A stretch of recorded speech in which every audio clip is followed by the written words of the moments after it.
Alright guys, I don't know if this is too bright or not. My monitor is telling me one thing and it looks super bright, but who knows, playback, it could come back and I could look perfectly fine. So anyways, welcome to my channel, for lack of a better phrase. I don't want to start off my videos saying that because I feel like it gets done a lot and I don't want to be like everybody else. You'll have to forgive me if I seem a little bit awkward or unnatural, as this is the first time that I'm recording again in, I don't know, 2+ years maybe. I haven't really kept track of it. But anyways, I'm going to be starting to make videos again, and I'm looking forward to it. So I thought I'd come back and start it off with a favorites video, or current favorites, my go-to products as of the last 3 to 4 months. I'm out of breath. Calm down. Okay, so forgive me if my lighting is a little bit bright or if things are a little bit off. I have to play around with the settings and see what works and what doesn't work. I'm in a different place now. Sebastian's in the background, one second. Okay, I have my little buddy with me. Here you go.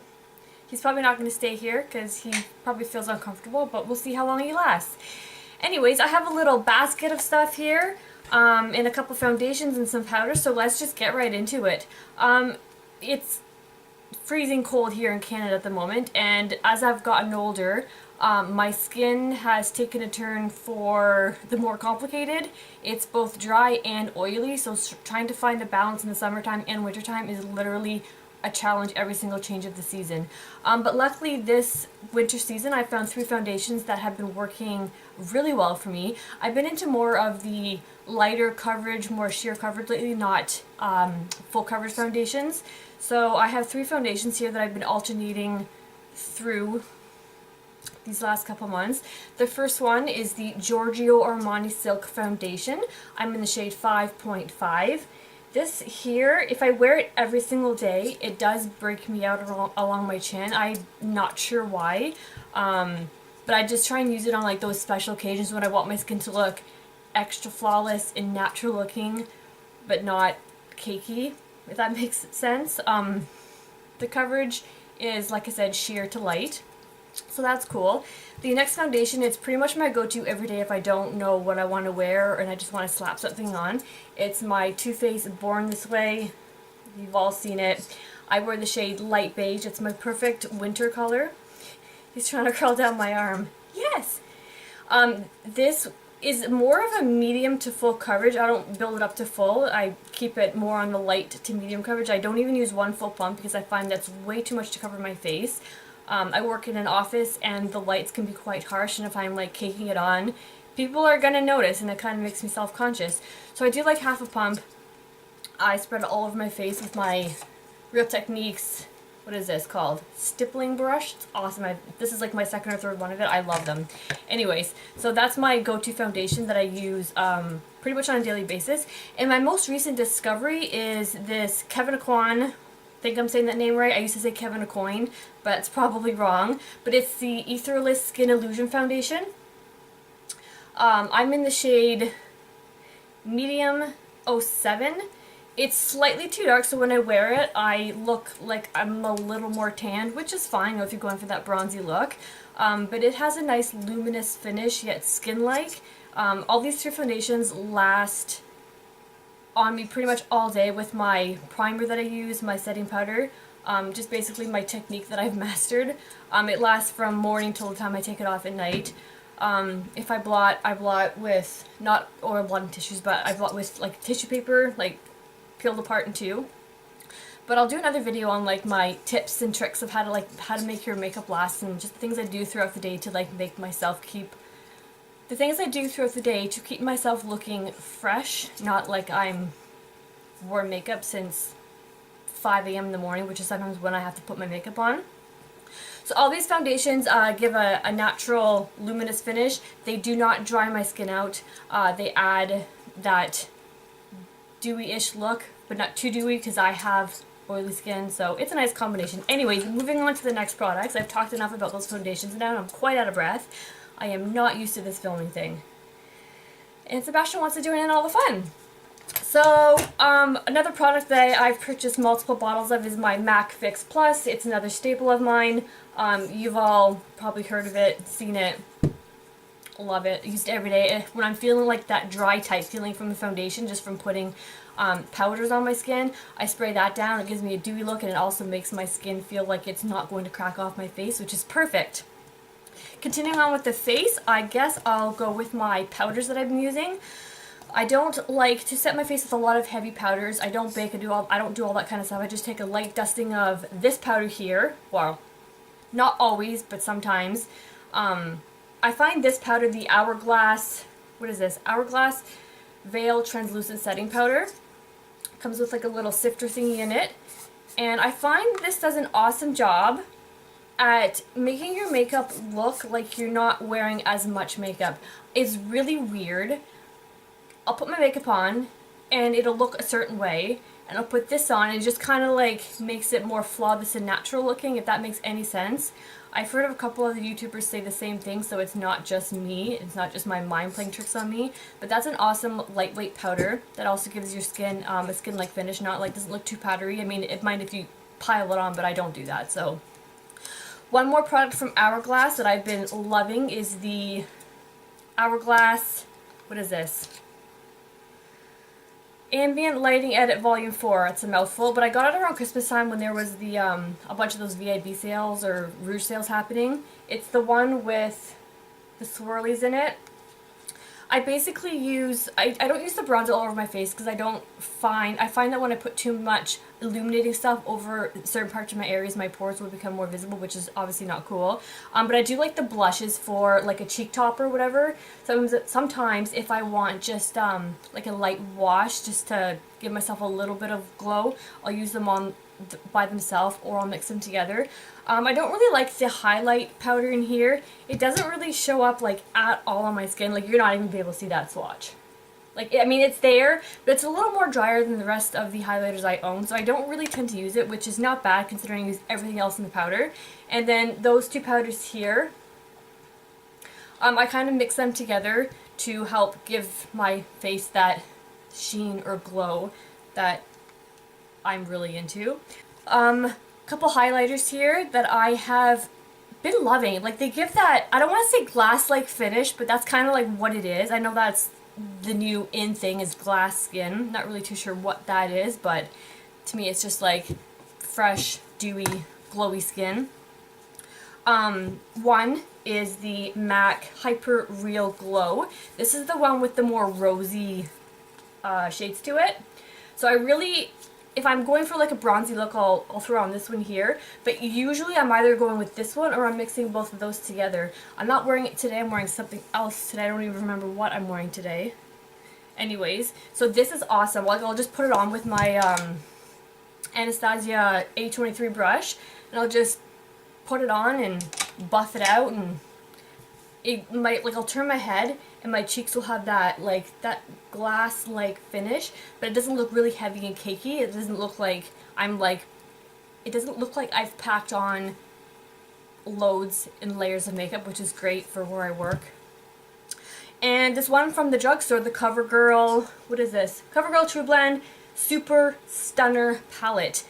This thing for a drugstore, I don't typically buy a lot of drugstore products just because if I can't use it, I'd like to return it, and I like to be able to test it, and I find at the drugstores in Canada you can't really test things, and a lot of times they have like that spray-on glittery top coat, and like, it looks like it's going to be a pretty glittery product, and then you get it home and you swatch it and it's like, what? Like, this is not what I signed up for, and you can't test it in store, and then you can't return it once it's open. So I don't know, I just feel like I waste my money whenever I buy drugstore stuff, unless it's like, unless I do a lot of reviews on it and it comes out, what am I trying to say? Unless I do a lot of review on it and read a lot of reviews, and I find that a lot of it's super positive, then I'll be like, okay, you know what, let's just give this a try. I'll wait till the sale, wait till there's a sale or whatever. But usually with this palette, I'll just mix. I don't really use this one. It's not as pigmented, but I will mix these two shades here. They're really pretty, and it gives your skin, like I said, that like glass-like sheen. It's gorgeous. I don't know if you can pick them up on the screen, but I mix them together, throw them on my cheeks, and I just have that, like, that shine. I guess that's a good word for it. I have a shine. Yes, I have a shine. So those that's it for the face products. I guess I'll move on to a few other things here that I have in my little bag. This eyeliner that I've been loving from the drugstore, from Essence. I don't know if you can get this if you're in the US, but it is available in Canada, Shoppers Drug Mart. It's the Superfine eyeliner pen. It just gives, it's really inky, it's really black, and I have slightly hooded eyes, so sometimes doing a wing is a little challenging. Like if things tug too much, it's not gonna work. I mean, this is pretty much almost on its, sorry dude, sorry buddy. This is pretty much almost on its last legs. Like I have to go and buy some more, but when I discovered this, I went to the drugstore and I bought like 4 or 5 of them because I checked like two or three Shoppers Drug Marts and they were sold out, so I was panicking that I had just found like my dream cheap eyeliner and they were discontinuing it, like usually happens to a lot of people. But yeah, I'm almost on the tail end of that. I'm going to go buy more. That's that. That's my pretty much everyday eyeliner that I use. The next eye product that I have here is a sample of the Hourglass Caution Mascara. Oh my gosh, this mascara is awesome. I put this on 1 or 2 coats and bam, it looks like I'm wearing false lashes. I want to buy the full size of it, which I probably am. There's a little gift thingy, not gift thingy, but it's like a set where you get 5 mini size mascaras and you get a voucher for one of the full size ones. One of these Hourglass mascaras in Canada is like $34, and if I can get that set, have a mini, and then the other ones just to try out, I already know a couple of them I will like. To me, that's worth it in itself. I mean, this mascara is amazing. I don't have to, usually I use 2 different mascaras for my upper lash line. Oh my gosh. Usually I use 2 different mascaras for my lashes, just to help create volume. I find mixing things works the best for me. Yes, it does. But this stuff, like 1 coat, you're good. 2 coats, bam, you have drama. 3 more things. Well, 4 more things. The other one's in my makeup bag because I take it everywhere. I'm in love with it. It's a lipstick from MAC. Their new Powder Kiss lines that just came out. I bought 3 of them, and I like them, but I don't at the same time. Like, the formula is odd. It's claiming to be like a moisturizing matte. Personally, my lips are always so dry, like they peel all of the time, that I don't find these moisturizing at all. But the color of this one is called Influentially It. The color is like my perfect nude. Like, I'll swatch it, but you might not be able to get the true tone from the camera, but it's like a perfect neutral, but more on the peach side. I've been really into those lately. I think I've pretty much had my time with the pinky matte, pinky nudes. I'm leaning more towards like the neutral mattes, or like more of like a peachy matte or an orangey matte. That makes, and not matte, nude. Ugh, you can tell I'm rusty. I have a hard time talking and conveying my thoughts from my brain out my mouth, but I'll get better, I promise. I will. I just have to get more natural at this again.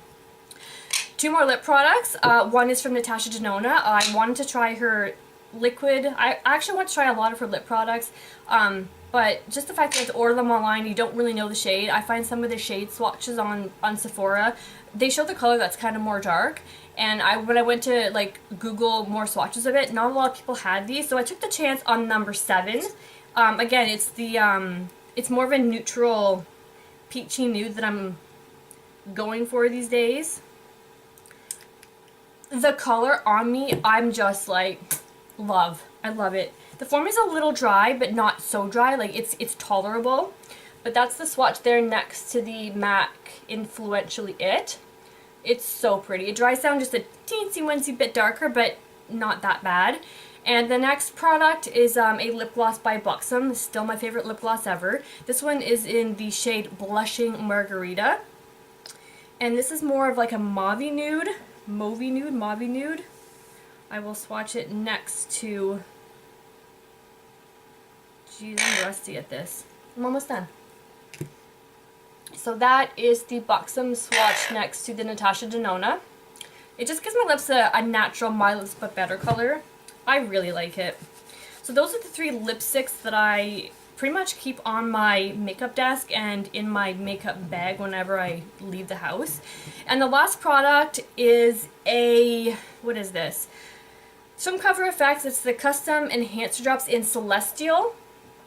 So I don't typically like to mix highlighters in with my foundation just because I have pores, and sometimes when you mix liquid highlighters in with your foundation, it can just give your skin just an unwanted finish, and sometimes it's better to add it in. Ready to go? Are you ready to go back? It can give your skin unwanted texture, especially, you know, when you get older and more wrinkles start appearing, and, you know, things just change as you get older. But I found a trick to use these that I have been in love with. So back last year when the Super Strobe highlight, Seer highlight from Space was in, I guess it's still in. I don't know, I personally found that whenever I would put any kind of really popular highlighter on my cheeks, no matter how much it was claimed that it didn't emphasize texture, after I put my primer on, my foundation, my powder, my highlighter, like, nothing looked like super natural and super smooth like you want your makeup to look. Like, I don't know. So that's what it looks like on my hand. What I do with this to make my highlighter look poppin', but also smooth, and so I don't have many layers on it. After I prime my face, I actually take a dot or two of that, and I actually blend it on the my cheekbones. I don't put very much, just a small thin layer, something for my highlighter to stick to. I apply my foundation, but I don't put my foundation over top of my highlighter. I kind of like blend it around it. And then I don't powder on top of where I applied this. I basically leave that area more or less blank for my highlighter to stick to. I take my highlighter of choice, even like ones that aren't that great, on top of this. They make them look great. Especially this one and my Natasha Denona Super Glow one. I stick that on top of it and it gives me the smoothest, glass-like, beaming, but natural, if that even can go in the same sentence, highlight. It is a trick that I've been using now on myself for, I don't know, how long has it been? A good couple months? Yeah. I didn't think I would ever have a use to use all these, but I'm actually considering buying the full size of this, and it's not cheap. It's like $54. Shh, don't tell my mom. I'll save up and get it, Mom, don't worry. But yeah, I mean, this is going to go a long way because I only use like literally a dab or two and then let it dry and then add my highlighter on top of it. But I'll do a video on how I do that because I'm going to start getting into more tutorials. That's basically like where my craving is at. Like, I'm kind of on a low buy this year. I did spend enough money on makeup last year that I'm kind of just like over buying stuff that I already have. Like, I'll buy a palette and I'll be like, oh, I already have a color so similar to that in another palette, and when you put it on your eyelid, on me it like looked the same. I'm like, why am I wasting my money on this? I mean, I know that whole no buy year, low buy is going around. I personally did it because I need to make better financial choices for myself being an adult, but anyways, that's another story for another day. I'm going to wrap up this video now because I've basically talked about my current go-to favorites. I've given you lads a little bit of introduction as to just where this is going to go, I guess.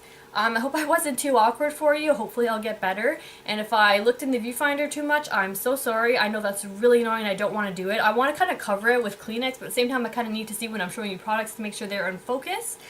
I hope I didn't talk too fast, and I hope this little guy's chirping didn't bother you. So without further ado, I will wrap this video up. I will say goodbye. And yeah, guys, I'm looking forward to making a whole bunch more new content for you. Thank you for watching and have a good day or rest of your night. Bye!